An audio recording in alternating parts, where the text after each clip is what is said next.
اللہ پاک، میں نے تو اپنی بیٹی کے لیے درست فیصلہ کیا، لیکن اس فیصلے نے مجھ سے میری بیٹی چھین لی۔ لیکن کوئی بات نہیں، بس وہ خوش رہے اللہ،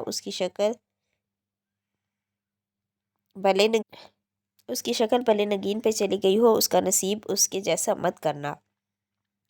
اگر وہ یہاں رہتی تو سفیر وحاج بن جاتا، اور میری حال ہے دوسری نگین، میں دوسری نگین کو نہیں دیکھ سکتی تھی۔ اللہ، میں اپنی بیٹی کی تکلیف نہیں دیکھ سکتی تھی۔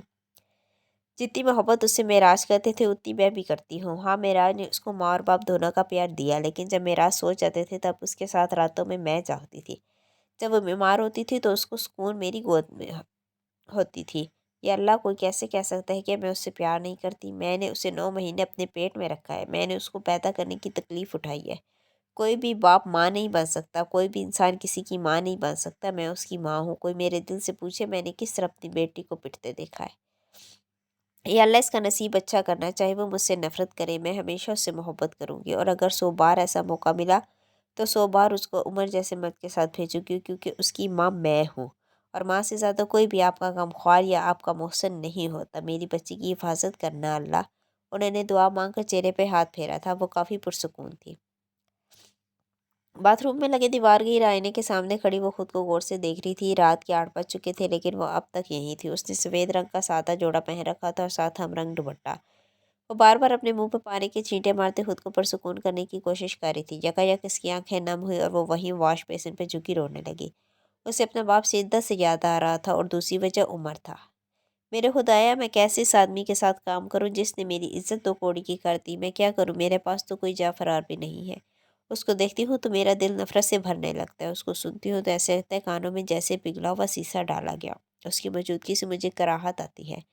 میں اس سے نفرت کرتی ہوں۔ وہ ہنوز نیچے جھکی روتی جاتی اور واش بیسن پر ہاتھ مار مار کر کہے جاتی، مجھے اتنا مجبور کیوں کرتی ہے اللہ؟ میرے باپ کو مرنے نہ دیتے تو یہ سب نہ ہوتا۔ اللہ، میں کیا کروں اللہ؟ ایون کو بچاؤں یا پھر اپنے مجرم ڈھونڈوں؟ اللہ، میرے بابا نے مجھے بوجھ کی طرح عمر کے حوالے کر دیا۔ اس نے میرے ساتھ بڑا ظلم کیا ہے۔ میں نے اس کو خون دیا تھا، اس کو پھر بھی شرم نہیں آئی، اور میں یہاں سے نہیں جا سکتی اللہ۔ جب یہاں سے جاتی ہوں مجھے میرے بابا کی آواز آتی ہے، عمر کو بلاؤ۔ یہ آواز مجھے تھوڑے کی طرح لگتی ہے۔ انہوں نے کیوں بلایا اس کو؟ کیوں اللہ، مجھے صبر دینا، مجھے ہمت دینا، اس شخص کو برداشت کرنے کی ہمت، اپنے خاندان کو جوڑنے کی ہمت۔ پلیز مجھے مت چھوڑنا، پلیز۔ اس نے اپنا جھکا ہوا سر اوپر اٹھایا تھا اور دیوار کے آئینے میں اپنا عکس نظر آ رہا تھا۔ سرخ متورم آنکھیں، سرخ ہوتی ناک اور بکھرے ہوئے ملجگا سا لباس۔ کیا وہ اس طرح کام کرے گی؟ انہوں نے اسے سب سے پہلے اپنی حالت ٹھیک کرنی تھی، یہ ضروری تھا۔ اسے سب سے پہلے اپنی حالت ٹھیک کرنی تھی، یہ ضروری تھا۔ تھوڑی دیر بعد جب وہ باتھ روم سے باہر آئی تو اس نے فروزی قمیض کے ساتھ سفید ٹراؤزر پہن رکھا تھا، ساتھ ہم رنگ دوپٹہ بالوں کو جوڑے میں باندھ رکھا تھا، جسے نکلتی 2 لٹیں چہرے پر جھو رہی تھی۔ اس وقت بیرونی دروازے پر دستک ہوئی۔ اس نے اپنے کمرے کی کھڑکی سے جھانک کر دیکھا۔ بخش دروازے پہ کھڑا تھا اور چوکیدار سے کوئی بات کر رہا تھا۔ اس کے پاس 2 بڑے بڑے ڈبے تھے جن کو زمین پر رکھا ہوا تھا۔ حالے نے وہیں سے اس کو نیچے ٹھہرنے کا اشارہ کیا اور خود سیڑھیاں چڑھتی نیچے آ گئی۔ اب وہ دروازے کے باہر کھڑی تھی، بخش سے کوئی بات کر رہی تھی۔ سارا سامان لے آئے ہو؟ وہ نیچے پڑے ڈبوں کو دیکھتی پوچھ رہی تھی۔ جی بی بی مہر باجی بہت غصہ ہوئی۔ انہوں نے کہا سامان قیمتی ہے، لیکن پھر حسن بھائی آ گئے اور انہوں نے آپ کی الماری سے سارا سامان نکال کر دیا، اور آپ کو پتہ ہے انہوں نے کہا کہ میں سامان کو رکشے میں نہ لے کر جاؤں، خود آئے تھے وہ ڈرائیور کے ساتھ، بالکل ابھی گئے ہیں۔ اسے تفصیلی جواب کی عادت تھی، حالانکہ آنکھوں میں زخمی سا تاثر آیا۔ وہ اندر کیوں نہیں آیا؟ اس نے میرا انتظار بھی نہیں کیا؟ وہ کیسے اس کے لہجے میں بے قراری تھی۔ وہ اصل میں ان کو کانپ تھا، ورنہ وہ ٹھہرتے انتظار کرتے۔ آپ کا بہت یاد کرتے ہیں آپ کو، سچ کہہ رہا ہوں۔ بخش جب بھی جھوٹ بولتا تھا وہ آخر میں یہی کہتا تھا، سچ کہہ رہا ہوں۔ اچھا ٹھیک ہے، تم جاؤ اور ابا کا خیال رکھنا۔ حالے نے بات بدلی۔ وہ خاموشی سے کھڑا رہا۔ اسی وقت حالے کی نظر اس کے پیروں میں رکھے سفری بیگ پہ پڑی۔ کیا تم گاؤں جا رہے ہو؟ اس کے ابرو تفکر سے سکڑے۔ بی بی جی، میں یہاں رہنا چاہتا ہوں، آپ کی خدمت کرنا چاہتا ہوں، میں وہاں واپس نہیں جاؤں گا۔ میں لوگوں کے ساتھ نہیں رہ سکتا جنہوں نے میرے بالغ پہ ہاتھ اٹھائے۔ مجھے اور میری ماں کو میراث سانپ دے رکھا تھا، میرے بالغ وہ تھے یا پھر آپ۔ میں وہاں واپس نہیں جاؤں گا۔ اگر آپ نے مجھے وہاں بھیجا تو میں گاؤں چلا جاؤں گا، لیکن اس گھر میں قدم نہیں رکھوں گا۔ وہاں کا کھانا کھاتا ہوں تب گلے میں اٹکتا ہے، خود کو بےغیرت محسوس کرتا ہوں۔ یا تو آپ مجھے یہاں رکھ لیں یا پھر مجھے گاؤں جانے دیں۔ اس نے ہنوز کرتا جھکا رکھی تھی۔ حالے اس کو دیکھ کر گہرا مسکرائی۔ ٹھیک ہے، تم اندر آ جاؤ، اور وہ بلاہر مان گئی تھی۔ بخش کی باتیں کھل گئی تھی۔ سچی بی بی جی؟ وہ خوشی سے پھولے نہیں سما رہا تھا۔ یہ لائنز یاد کرنے میں کتنا وقت لگا تھا تمہیں؟ وہ اس کو بغور دیکھتی پوچھ رہی تھی۔ بخش گڑبڑا گیا۔ کیا مطلب؟ یہ میری اپنی لائنز ہے؟